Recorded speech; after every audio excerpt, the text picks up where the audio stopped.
Hey, good morning. Today's LinkedIn video is about the experience section of your profile. Before I talk about that though, I wanted to thank everybody who liked and commented my previous videos. I got some feedback on the side as well, and I'm trying to use that now. You wouldn't believe this. I don't have a tripod for the phone. I've ordered one, but it hasn't arrived.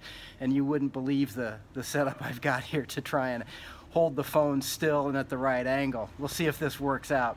I got some other feedback as well, but I'm not sure it's anatomically possible for me to follow that advice, but thanks for playing.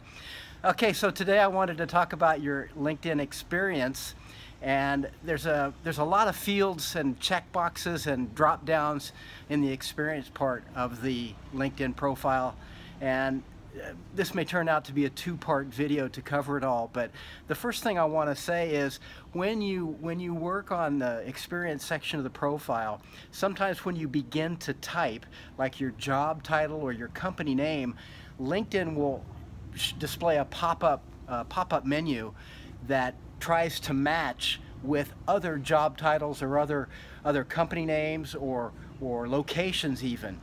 I'm going to suggest that you always look for something that's in that pop-up list. Don't type the entire name yourself. And the reason for this is when people do searches on LinkedIn, they're going to do the same thing. They'll start typing and they'll probably select from that pop-up menu. If you have hand typed the entire part of that field, you're going to have a unique name that won't match in searches. Okay, so anytime LinkedIn presents you with a pop-up box, you need to select from one of the items in that menu. Okay, that's a great tip. That'll help you match in LinkedIn searches. Now, for your job title,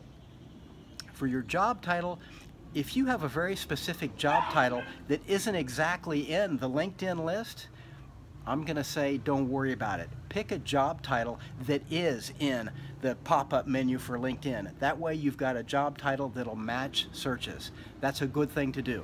Okay, so always select from one of those pop-up menus. For your company name, if you work for a big company, this shouldn't be any problem. The company name will pick from a list. It'll be obvious.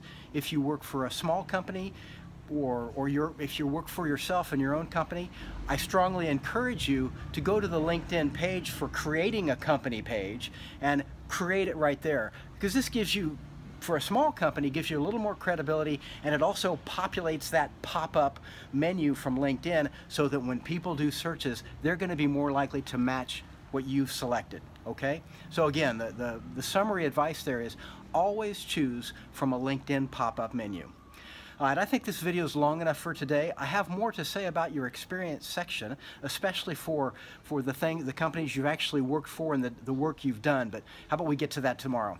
Good luck. Remember, you have to be an action taker. So at the end of this video, 2 actions. Click like, and then go to your own profile, edit your experience section, and just make sure you've chosen your company name, your location, and your job title from one of the pop-up menus. Okay, thanks a lot.